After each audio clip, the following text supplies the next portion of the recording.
Hey families, Pastor Jeremy here.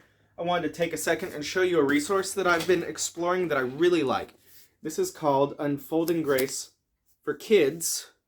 It comes from Crossway, that's responsible for the ESV publication of the Bible. So let me tell you about this book, because I think it's a great resource for talking about the Bible at home.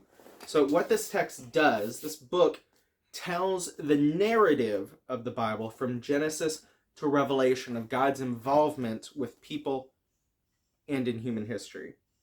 So the way this book works is in 40 sections. So you could do it in a little over a month, or you could spread it out. You could use it as you please, but it's really very accessible. And so each section, part one, the story begins, brings us to Genesis, some simple art, which I find very lovely, and an introduction to what's happening here. God's creation and humanity's fall. And there's a paragraph or two that sets us up. The Bible's first words tell us about the beginning of the world. So that's how the section starts. And then it shows us some scripture that it's going to pull from. Genesis 1 through 31. That's the whole first chapter. And the reading for that day is 1 to 3 pages long. And that's how most of them are. A piece of art, an introduction, 4 pages of reading. And it's going to jump. The next reading, you see, is chapter 3.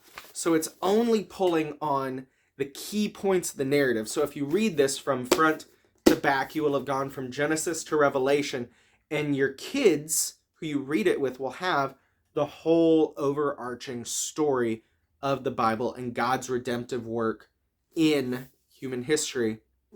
And it's very accessible, it's very easy to use, and it's also, I think the presentation is lovely. One sitting with it, if you just read it, is for me about 5 minutes, and it's a really great place to start. And then you have some questions, some curiosity, some engagement with your family.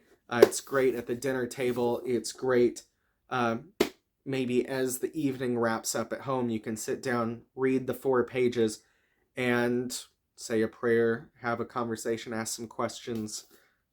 Really great tool. I'm excited about it. I've only recently, in the past month, found it. It was recommended to me by a children's minister that I respect, so I went ahead and read it. I think they've done a really good job, and it's not perfect, of course, there's that disclaimer.